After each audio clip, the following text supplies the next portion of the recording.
Are you a man around 30% body fat and you want to get down to 10 to 15% body fat? If that sounds like you, I'm going to tell you in 8 steps, and I'm going to rank them in terms of importance between 1 and 10. So stay tuned in today's video. What's going on, guys? Rich here, Fitness Brotherhood. Ready to jump into it? 8 steps. We're going to rank them between 1 and 10. Just one quick housekeeping item. The bottom 3 are really going to be not important for you, and I'm really trying to shift your mindset from don't do these things to make it simple for you. The top 5 will be by far the most important things you need. Ready to get into it?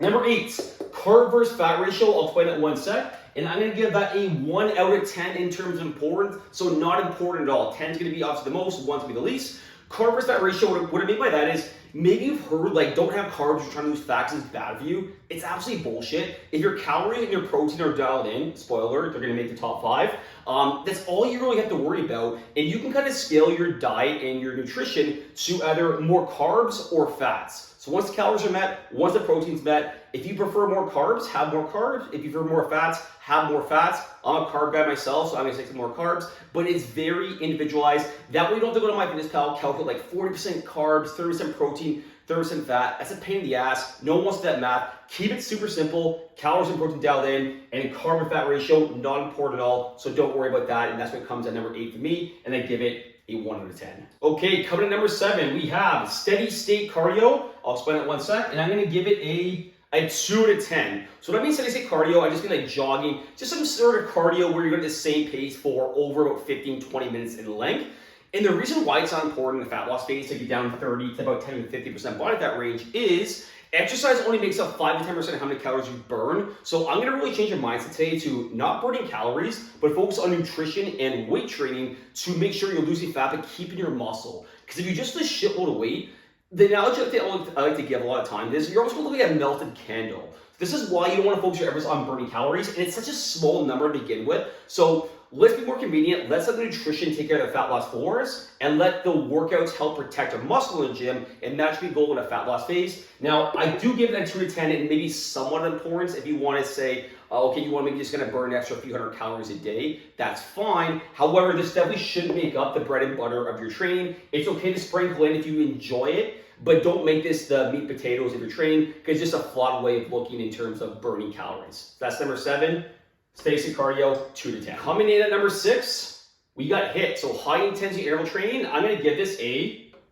3 to 10. For all the reasons I just talked about, I'm not going to go down the rabbit hole again with it. Again, you don't want to focus your efforts, guys, on burning calories. It's just a flawed approach. I just give it a tick above cardio, but for some people it could be the opposite. Reason being is you might get a little more of a calorie burn compared to like a cardio session, but it's really not that big and it really doesn't make that much of a difference. For some people, this can actually be better because for a lot of guys, especially the guys over 30, like I'm 34 now, getting old, when we do a lot of those intense workouts, it kind of beats up on our body, like our knees, our lower back, our shoulders. So just doing like a lot of high intensity work is probably not the best approach to begin with. So for some people, you can actually maybe bump these and switch these. But the reason why I gave it a 3 to 10 opposed to 2 to 10, which is again still very low on the scale, is because on average, you will burn more calories doing HIIT compared to cardio, but it really doesn't make that much of a difference. Now, these are the non-important things. We're gonna get the top 5 most important things coming up, and it's gonna be the good stuff, so stay tuned.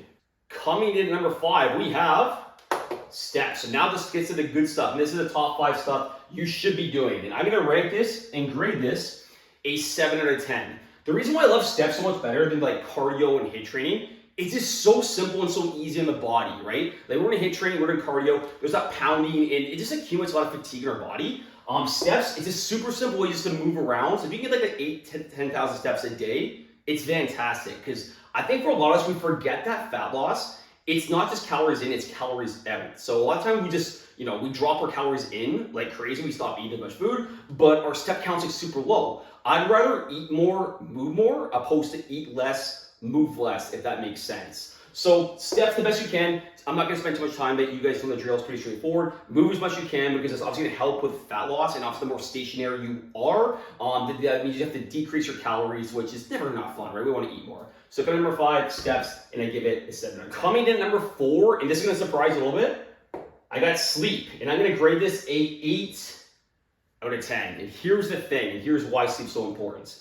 I just think if you sleep bad, right, you know the next day in terms of like, when it comes to working out, eating properly, it makes it so much more challenging to do. You're not gonna feel like working out, you're not gonna feel like eating healthy, and the reason being is when we actually sleep crap, we tend to eat more, our hunger cravings go up, and we don't feel as full. And there was actually a study that researched a group of men that slept about 4 to 5 hours a night compared to about 7 to 8 hours a night. And the study that showed the men who only slept 4 to 5 hours a night actually ate way more calories compared to the group who slept more. So there's a direct correlation between obesity and lack of sleep. So don't underestimate this. And it's just like trying to fight an uphill battle. When you're sleeping like crap, everybody just makes it so much harder. And I would actually probably put this number 1 if it weren't for, some people can actually function on low sleep, like not me. If I don't get my 7.5 hours, like I'm like a zombie for the day. So if everyone was like me, I would actually value this number 1, but there are some people who just kind of get away with lower sleep, which is why I just kind of bumped that to 4. But don't neglect this, it's super important. Boring to talk about, but make sure you start sleeping, and I give it an 8 out of 10. Let's get to our topic. The number 3 most important thing that you need to do to get down to 10 to 15% body fat is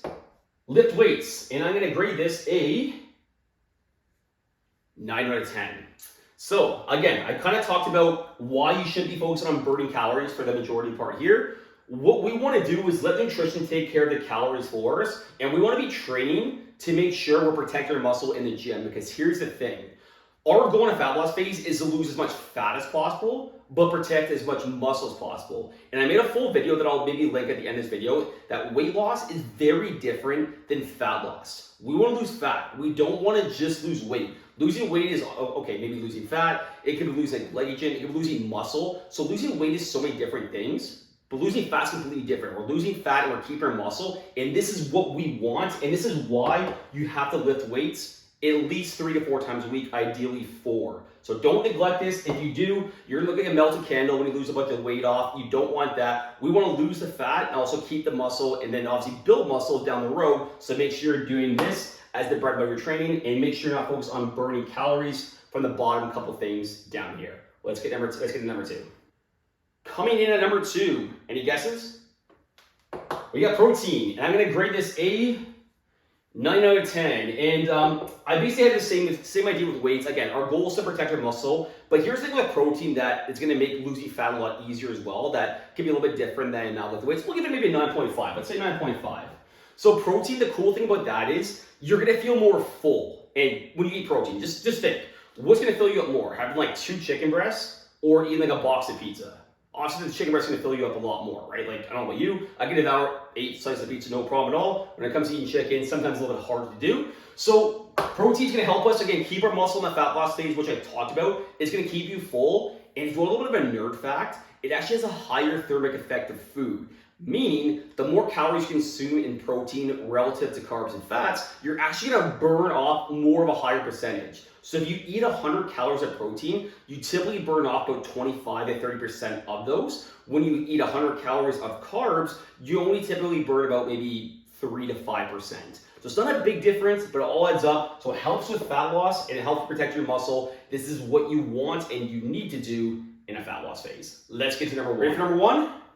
Apple cider vinegar. Wait a second. Got me joking.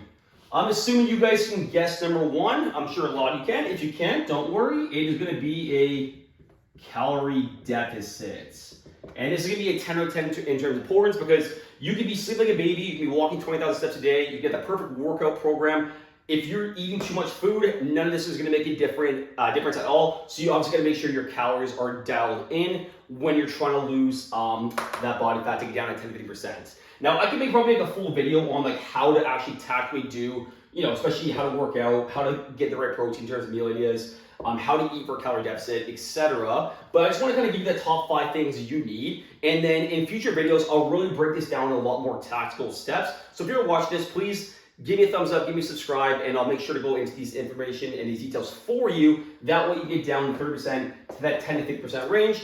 If you want to get low percent body fat, like 10 to 50%, I can help with that. If you want to get down to like 8%, I'm probably not the guy for that, because I'm going to teach you how to do this in terms of actually enjoying life while, eating some of the foods you love, having a few whiskeys on the weekend. And at the end of the day, we're humans, not robots. So I teach men to do this in a way they can sustain and that's not overwhelming. So if that sounds like you, please watch out for future videos. We're going to give you a lot more information on that. And I hope you enjoyed today's video. Thank you so much for watching and hanging around to the end. It means a lot for me. And we'll talk soon.